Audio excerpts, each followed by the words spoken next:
Live from WFSB, Connecticut's #1 local news, this is Channel 3 Eyewitness News at 7. It is 7 o'clock on this Monday morning, and we are starting you off with an early warning weather alert. A heat advisory is in effect as we take a live look from our iCam right over Hartford. Yes, we are in for another day of heat and humidity. Good morning, everyone, and thanks for joining us. I'm Nicole Nalepa. For the latest on this heat, let's send things right over to meteorologist Melissa Cole. So what can we expect today? Hi, Nicole. Yeah, hi, everybody. We are talking about a very warm and humid day today with temperatures in the 90s, but feeling closer to 100 degrees out there. So, yeah, find a spot to stay cool. We've also had quite a lot of activity on our live early warning Doppler radar this morning. We had quite a few showers and thunderstorms rolling on through southeastern Connecticut. You can see they have since pushed on into Rhode Island. And just over the last few frames, we've seen some activity blossoming in and around central Connecticut. So I'll zoom on in here. No lightning strikes right now. We had it pouring on our rooftop in Rocky Hill a few moments ago, but the storm has pushed off to the east. So right around the Marlboro area, you guys are getting hammered with some rainfall. And this is right over, looks like Tollgate Road, between Glastonbury and Marlboro, getting some very heavy rainfall. There's a little bit more activity coming into northwest Connecticut. Salisbury, Canaan, you guys are getting hit with some rainfall. We'll zoom on in here over Bunker Hill Road. Some much needed rainfall in this part of Connecticut. So we're going to keep an eye on things today. There's a slight chance that a storm or two could pop up and be strong or even severe. So we'll let you know if anything has been issued. All right, a heat advisory also remains in effect for the day today. That goes out until 8 o'clock tonight. Feels like temperatures. Let's scroll on through and you can see what I mean. Your heat index value by this afternoon is in the upper 90s to near 100 degrees. And by 2, 3, 4 o'clock, we could be having triple-digit heat index values. So again, this is dangerous heat. Make sure you find a spot to cool off today. And look at even by 7:30, it's still going to be feeling like it's in the middle 90s. All right, so outside temperatures this morning are in the 70s. We have 74 currently in Wellington at the 7 a.m. hour. It's 74 in Litchfield, Hartford 76, New Haven 76. We have temperatures this warm to start out the day. You know it's going to be a hot one. And dew point values are well into the 70s, and that puts us in the oppressive category in terms of humidity. Our iCam in Windsor Locks, it is 77 degrees. Winds are out of the southwest around 7 miles an hour.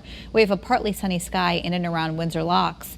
We had a pretty stormy morning in New London, but you can see the storms have rolled on out. It's still cloudy, a little bit foggy, 74 degrees, northwest winds at 3 miles an hour. Here's the wider radar. One batch of storms moved through, the other one in central Connecticut. And even in northwest Connecticut, we still have the chance for some more substantial rain to move on in here over the next few moments. So that'll be nice. And we've got a front that's going to be moving on through. And the front is actually going to help out with the humidity later tonight into tomorrow. So that's a little bit of good news. Now, we do have the chance, again, as I mentioned, that a few of the storms that pop today could be strong or possibly even severe. We'll keep you posted on that. High temperatures today will climb well into the 90s. But again, with the heat index value, when you factor in the humidity, it's going to be feeling closer to triple-digit heat. Tonight, partly cloudy, not quite as humid. Our low temperatures will be in the upper 60s and low 70s. Here's your 7-day forecast. Tomorrow, not as humid, 92 degrees, so hot, but feeling more comfortable. Wednesday and Thursday, each day has a chance for a few showers and storms, upper 80s to low 90s. Then cooler, drier, more comfortable air moves in for Friday and the upcoming weekend, with temperatures topping out in the low to mid 80s on Saturday and Sunday. Nicole? All right, thanks, Melissa. Cities and towns across the state are up opening cooling centers just to help give neighbors a place to escape the heat. Hartford has 3 locations open through tomorrow, and everyone there must practice social distancing, and masks will even be handed out. In New Haven, neighbors there are encouraged to cool off at libraries or the Kennedy Hall of Records. Make sure to stay with Eyewitness News for continuing coverage on the heat. And if you haven't already, download the Channel 3 app for more information about those cooling centers. You'll also be able to get push alerts as state beaches reach capacity. And of course, you can check our early warning forecast. It's all up on the Channel 3 app.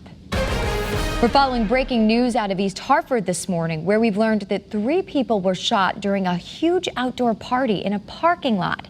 It all happened right around 3 a.m. in the parking lot of the American Eagle Financial Credit Union right on East River Drive. Police say this is becoming a troubling trend where hundreds of people are meeting up after seeing posts on social media.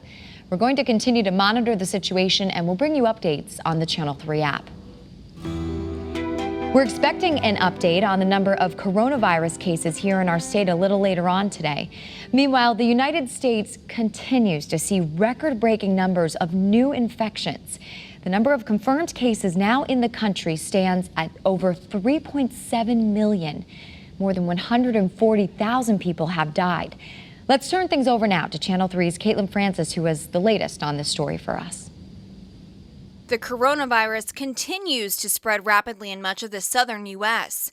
3 of the most populous states, California, Texas, and Florida, are among the hardest hit. As they start to peak, we're seeing other epicenters of epidemic spread start to emerge. So you have to be very worried right now about Georgia, about Tennessee, about Missouri, about Kentucky. Experts say testing remains a major problem. In some areas, the wait for results is taking a week or more. Once a test is delayed more than 48 hours, it becomes not very useful for clinical decision making. As cases surge in California, many are bracing for another lockdown. It was a discouraging week because we just went backwards. In Florida, at least 45 hospitals had no available beds in intensive care units as of Sunday afternoon, according to data from the state's Agency for Healthcare Administration. I said 4 months ago, if we don't do this right, we're going to have to close down again. That's our worst nightmare, and we're going to have to do that in Florida. State governments are turning to Washington for help. With Congress back in session today, Senate Majority Leader Mitch McConnell says the first order of business will be a new coronavirus relief package. The House has already approved a $3.5 trillion bill. I would consider not signing it if we don't have a payroll tax cut. President Trump also wants the measure to include liability protections for businesses. Caitlin Francis, Channel 3 Eyewitness News. Meanwhile, the State Department of Labor is currently experiencing a system outage, and it's telling people who are looking to file their unemployment claims that they now have until this Friday to file for the week ending July 18th. The department recommends those who need to file should try doing so a little later on today. But at last check this morning, the system is still down. And now this morning, a West Hartford teen is being remembered after he was found dead while visiting family in West Virginia. 14-year-old Johnny Adams was found in a shallow grave Saturday. He was reported missing back on July 12th. It's been difficult, extremely difficult.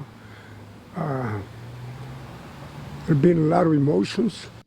Can't even imagine. Johnny just graduated from King Philip Middle School in West Hartford. Investigators say they have a suspect in Adams' death. No other details have been released on that. Today, Ellington's Board of Selectmen will hold a special session to talk about a controversial Facebook post made by the town's first selectman. Lori Spielman upset neighbors earlier this month after sharing a racist meme on her personal Facebook page. She has since deleted the post and apologized, but many are calling for her resignation now. Tonight, the board will decide if the post violated the town's social media policy.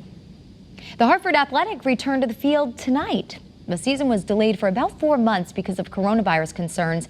But tonight, the Athletic will play and fans will be there to watch. That's right. Dillon Stadium seats almost 6,000, but only 1,300 people will be allowed in for the game. Fans that go must wear masks, and there will be sanitizing stations available. The players say they understand the risk of a contact sport like soccer, but they say they're ready to play. Once you step foot on the field, you put the sole trust in the club and the other team that they followed all the protocols and everything is safe. So for me, it's just a regular game as usual.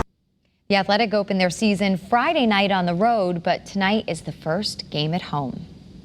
Thank you so much for tuning in to Eyewitness News on this Monday morning. Remember, you can get news and weather updates anytime on the Channel 3 app.